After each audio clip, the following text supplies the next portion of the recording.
còn lâu lâu chẳng hạn. Không phải trước đó nè. Ở đây nè.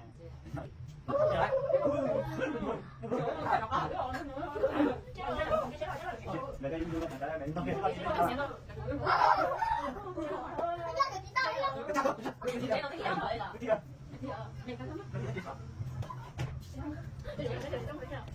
Cái non bé hai đủ.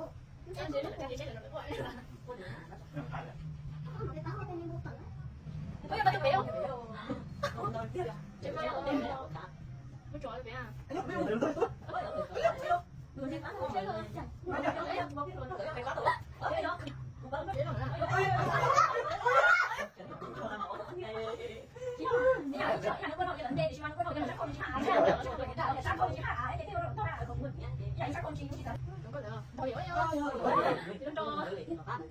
cái này của anh. Cái này của anh. Sao không biết sai vậy sao? Bây giờ sao con gì cũng nhớ rồi. Chết rồi.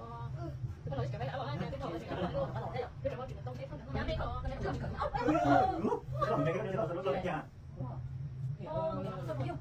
Dù có giấy đâu đi học sinh người thì còn làm gì nữa. Sao còn đâu mà tao thọ. Đỡ lên tiêu cái gì đó.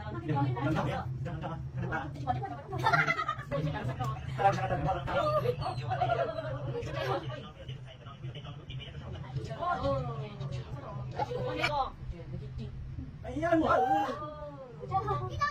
Tao à. Người ta đang thẳng lên đấy.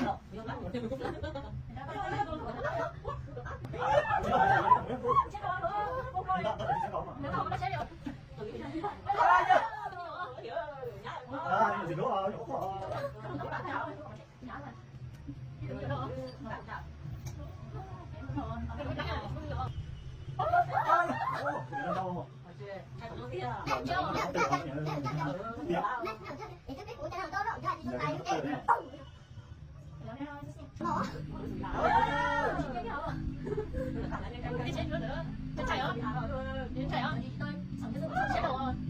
Tôi là đúng rồi.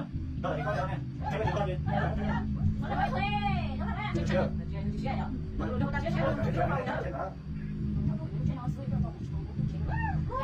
Cái khâu à? Cái này còn lái à? Lái chưa? Lái chưa? Có cái con. Nó cái chở nó đúng. Thấy tên đấy à? Cái này con tua thế à?